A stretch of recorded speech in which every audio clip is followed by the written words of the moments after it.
A brick crashes through a coffee shop window at 2 a.m. Graffiti appears overnight. Go home colonizers. An elderly woman finds an eviction notice on her door, the fifth one this month. 3 blocks away, a developer celebrates breaking ground on luxury condos worth $800,000 each. Welcome to the invisible war happening in neighborhoods across America. A war where weapons aren't guns, but rent increases. Where casualties aren't counted in bodies, but in displaced families. And where the battlefield ... is your street corner. This is the dark side of gentrification nobody wants to talk about. And it's getting violent. Stay with me. What you're about to discover will change how you see your own neighborhood forever. Gentrification, you've heard the word. Maybe you've even seen it happen. That corner store becomes a boutique. That bodega becomes a craft brewery. Rent goes up. Old neighbors disappear. New faces arrive with yoga mats and French bulldogs. But hear what the glossy real estate brochures woe and tell you. Behind the renovation and revitalization lies a brutal reality: economic displacement so aggressive, so systematic, that it sparked actual violence in cities worldwide. I'm talking about physical confrontations, arson, vandalism, threats, even deaths. Today, we're diving deep into the phenomenon experts are calling gentrification valence, when economic transformation turns neighbors into enemies, when progress becomes oppression, and when the fight for a neighborhood becomes literally a fight. This isn't about choosing sides. It's about understanding a crisis that's tearing communities apart. So let's unpack this. First, we need to understand what we're actually talking about here. Gentrification violence isn't one thing, it's a spectrum. On one end, you have what sociologists call structural violence, the invisible harm caused by systems. Rent hikes that force out low-income families. Property tax increases that elderly homeowners can't afford. Zoning changes that criminalize how people have lived for decades. This structural violence is slow, quiet, legal. But make no mistake, it destroys lives. Then there's direct violence, the visible, physical kind, and it flows in both directions. That's crucial to understand. Type 1, resistance violence. Longtime residents feeling invaded and erased lash out. In Berlin's Kreuzberg district in 2016, gentrification protesters set luxury cars on fire, over 120 vehicles in one night. In London's serial killer calf incident, anti-gentrification activists attacked a small business, terrifying owners and customers. In Brooklyn, New York, between 2015 and 2018, there were documented cases of newcomers being physically assaulted for looking too gentrified. These aren't isolated incidents. They're symptoms of rage, the rage of people watching their world disappear. Type 2, displacement violence. But violence also comes from the other direction. Developers hiring intimidation crews to force out rent-controlled tenants. Landlords deliberately making buildings unlivable, cutting heat, allowing infestations, creating dangerous conditions. In extreme cases, suspicious fires that clear buildings before luxury development. In San Francisco's Mission District, tenant advocates documented over 50 cases of alleged landlord harassment tactics in just 2 years, including threats, illegal lockouts, and physical intimidation. Type 3, state violence. And then there's the government's role. Increased policing in gentrifying neighborhoods that targets original residents. Stop and frisk policies that spike. Loitering laws suddenly enforced. Quality of life arrests that criminalize poverty. Researchers at NYU found that as neighborhoods gentrify, police stops of young Black and Latino men increase by an average of 30%, even as actual crime decreases. This is social cleansing by law enforcement. Let me take you to Boyle Heights, Los Angeles. A historically Latinx neighborhood east of downtown, working class, immigrant families, vibrant culture. Then came the galleries, the artists, the coffee shops, and then came the defenders. In 2016, a group called Defend Boyle Heights formed. Their mission? Stop gentrification by any means necessary. They organized protests. They put pressure on galleries to close. They published eviction maps online. But things escalated. Gallery owners reported vandalism, threats. One art space received messages warning, "You have 60 days to leave or face consequences." Several businesses did close, citing fear for safety.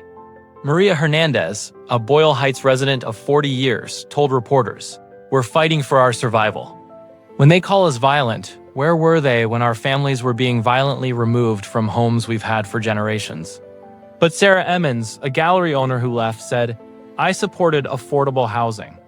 I wanted to contribute to the community. Instead, I got death threats." This isn't resistance, it's targeting. Here's the uncomfortable truth. Both are right. Gentrification creates impossible moral positions. When the system offers no legitimate path to preservation, when your neighborhood is literally being sold out from under you, what are you supposed to do? Write a letter? Attend a community board meeting that developers have already bought off? But targeting individuals, many who aren't wealthy developers but artists and small business owners, creates new victims, without stopping the actual forces of displacement. It's a trap. A cycle of harm where everyone loses except the real estate investment firms watching from above. Let's talk about what's really driving this. Follow the money. Between 2010 and 2020, private equity firms invested over $300 billion in residential real estate in major U.S. cities, not families buying homes. Not even individual landlords. Financial institutions treating housing as a commodity. They use a strategy called rent optimization algorithms, AI, that calculates exactly how much they can raise rent before the majority of tenants break. They buy entire blocks. They wait, they displace, they rebuild, they profit. A Harvard study found that in gentrifying neighborhoods, landlord profits increase an average of 240% within 5 years. Meanwhile, displaced families? They move to neighborhoods with 43% less economic opportunity and 67% longer commutes. This is an urban renewal. It's wealth extraction. And here's the violence. When a single mother working 2 jobs has to choose between a 60% rent increase or moving her kids to a worse school district an hour away, losing her support network, her community, her identity, that's violence. It just doesn't look like violence because there's no blood, but the trauma, the health impacts, the generational damage, it's real. And when people have nothing left to lose, some choose direct action. I'm not justifying it. I'm explaining the mechanism. You cannot understand gentrification violence without understanding gentrification economics. Let me tell you about Dorothy Williams. Dorothy lived in her Harlem apartment for 47 years, raised 3 kids there, buried 2 husbands. She was the neighborhood grandmother everyone knew, Miss Dorothy.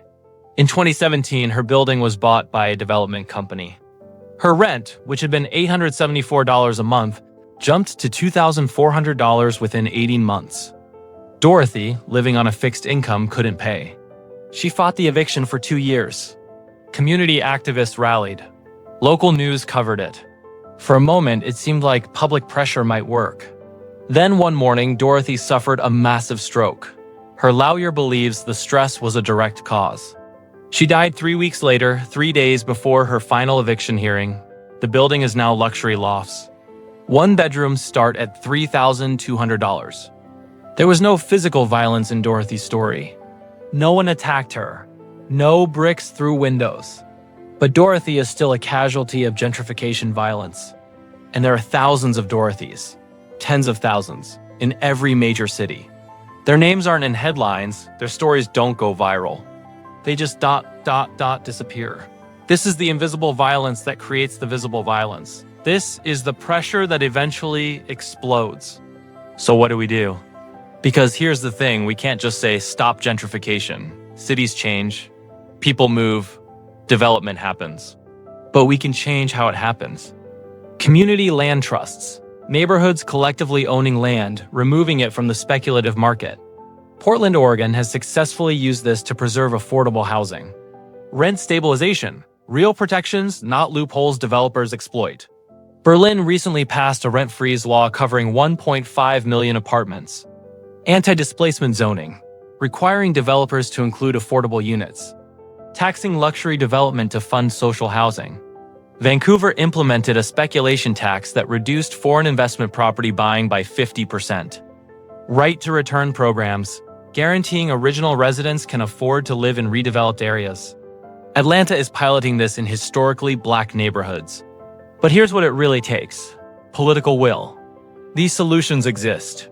They work, but they require governments to choose people over profit, to value community stability over tax revenue from luxury development.